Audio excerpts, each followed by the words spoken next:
শিবরাম চক্রবর্তীর গল্পে মুক্তারাম বাবু স্ট্রিট, নিশ্চয়ই এইটা আপনি পেয়েছেন। তার সেই বিখ্যাত মেজবাড়ি, সেই মুক্তারাম বাবু স্ট্রিটেরই বিখ্যাত পুজো, কলকাতার চোরবাগানের পুজো। এবছর চোরবাগান পা দিচ্ছে 90 বছরে। আর এই যে সভ্যতা প্রবহমান, এই যে বয়ে চলেছে সভ্যতা, সেটা নিয়ে এবারে এদের থিম স্রোতস্বিনী। সুব্রত মৃধা থাকছেন এবছরের থিম ভাবনায়। কি ভাবছে চোরবাগান? আসুন দেখা যাক তাদের প্রস্তুতি কত দূর হলো। নমস্কার, আমি সুব্রত মৃধা। চোরবাগান সার্বজনীনের এবছর সমগ্র পরিকল্পনা এবং প্রতিমা আমি দায়িত্বে রয়েছি। আমাদের এই বছরের বিষয় ভাবনা স্রোতস্বিনী।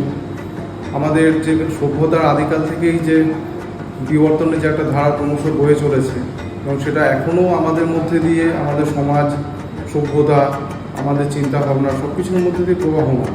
তো এই প্রবাহমানতা বা এই গতির ধারা, এটাকে নিয়ে আমাদের এবছরের বিষয় ভাবনা।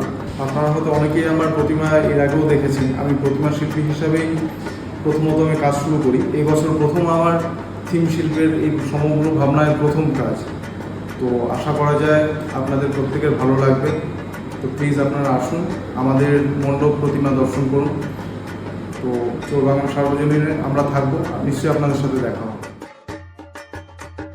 ফলো করুন বর্তমান।